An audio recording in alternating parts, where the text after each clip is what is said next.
Hi, it's Jill from Jilly Bean Studio.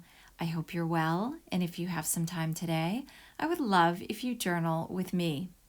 I'm going to do a week in review and cover this journal finally. So, as you can see, I am really having fun with a pop of color today. So, I hope you grab whatever supplies you have and can journal along too. These are Faber-Castell Pitt brush pens, and I've gone ahead and done a lot of prepping. First, I've masked the page with these Post-it notes. You'll see that in a minute. Took out some Eric Carle stickers, and then I used the brush pens to go on a diagonal across the page. And then the Post-it notes now have kept the white space ready for a journaling spot. So I really like this masking technique. I've seen different journalers do it before. Thought I would try it out today, and it's just so nice and bright there because of all the colors in the background, and now I have those writing spots. So today's journal spread is really a lot about writing space. On the top right, I wrote spring forward. Of course, the clocks have gone forward. Actual spring on the calendar, thank goodness, is coming our way. I'm also using a purple micron today because let's just keep going with the color. And yeah, that's the right hand side. I think it's going to be very simple in the sense that it's a lot of writing today and reflection. And sometimes I find my journal sessions are just like that. I want to add a little bit to the page, gather my thoughts for the week. I'm going to pull out my writing board there. And the last little touch I want to put on is tissue paper. I really love the work of Eric Carle. Again, he's an illustrator and children's book illustrator. And the stickers that I'm using on the left-hand side are his. Here's some close-ups. And he also used tissue paper in his work. He painted on it. So I thought just to soften that page on the right, I would add a little tissue paper too. Okay, we're going to move on to finally covering this journal. I'm a person that really, I don't know when I cover a journal. I don't have any consistency, I guess I want to say. Sometimes I do it right away before I even start putting anything in the journal. And I've done it at the end, and now I sort of feel I'm doing it in the middle.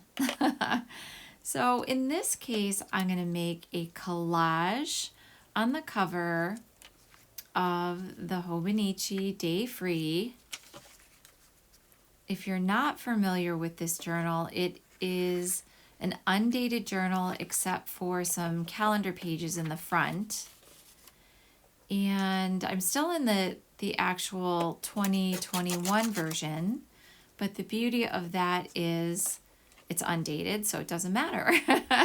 And the only reason I know that is because on the cover it will say 2021. And actually, though, the calendar pages in the front, I think, go right through this month, March 2022. Now I'm pulling out some white glue. This does happen to be PVA glue, but I know there's a lot of different glues you could use for collaging. And this one I just happen to have on hand, so I'm going to go in with that.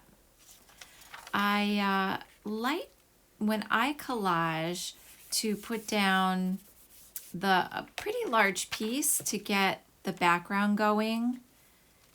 And I do love pattern paper, so you will see a lot of that.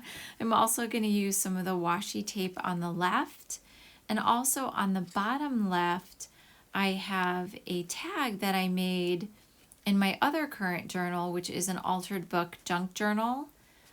And I was doing tags, adding 3 to 5 layers, like paints and scrapbook pages and doodles and all that sort of thing.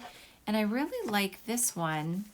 I thought it could be the focal point on the front. So I'm gonna see how that idea develops.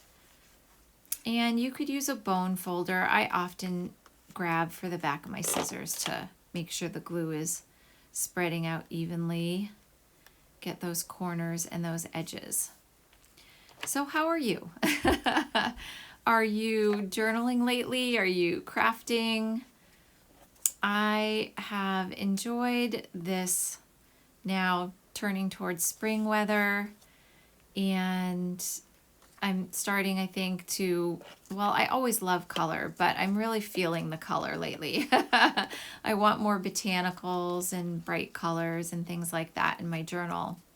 I do appreciate the vintage style of journaling too, and I go in and out of that once in a while, but I think for me primarily I love nature patterns, botanicals, splashes of color, things like that, and a lot of book text, book pages.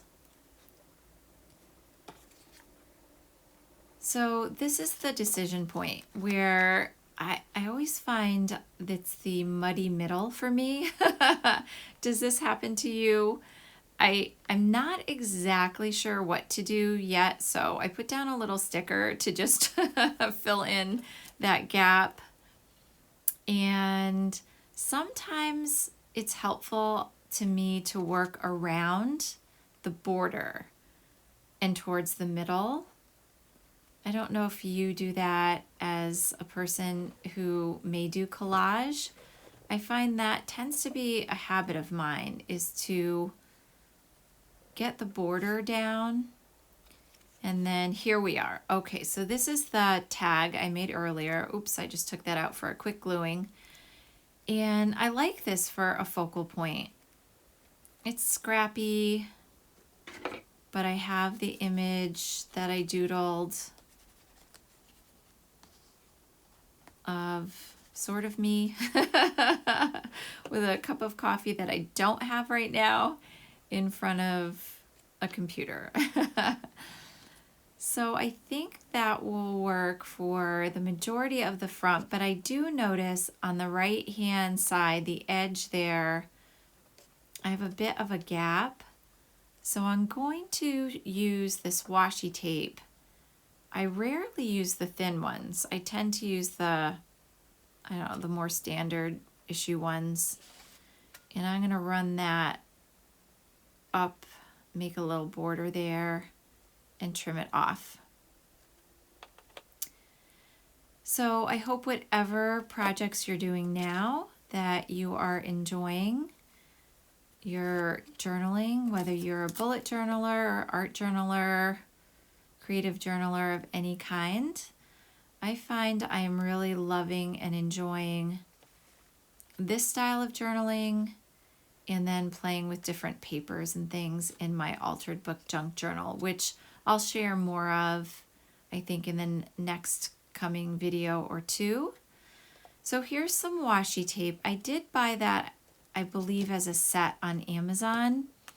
I love the pattern. It's a little bit thinner than some of the washi tapes that I've had before, so it tends to rip a little bit, and not in a good way. So you got to be careful when you tear it. I have had a little bit of difficulty with it sometimes, but I do really like the patterns. I like the pop of the black and the white. This one too. Yeah, see, I'm having a little difficulty there. I've got an edge that sort of just tore. I will have to fix that. And gonna trim that up. I obviously am a person who enjoys pattern and mixing and matching. I love the whimsical look of patterns together. So sometimes maybe there isn't matching, but it's all good to me. All right, trimming that up. So that way I just closed the gap for that border, and I keep my back My back cover is really simple. So again, I think that's going to be it for the back. I like that. I like that mix on the front. Some blues and the orangey rusts. Making sure it's all down. Oh, there's that problem spot. All right, totally fixable. Sweet. I finally have a cover. Thank goodness. Yeah, and it's getting chunky. I love that though. Now moving on to sealing it with a little bit of matte medium. I do have this golden matte medium. I've had it for a while in my stash. I like it. It goes on well. And now I just have a tip for you and a little bit of a heads up. I use an inkjet printer and matte medium can smear it. So not good. I'm doing a little test piece there. I guess versus a laser jet, but that's not my printer. So the doodle that I have, I printed and I'm going really, I'm tapping more than brushing. A really thin coat of matte medium because I don't want to smear that. So my suggestion or tip is to check it out. Take a piece of paper, do a swatch, and make sure that you are not going to smear your printout. Here we are. A covered creative journal. Thank you so much to all subscribers. I really appreciate you. And thank you so much for watching.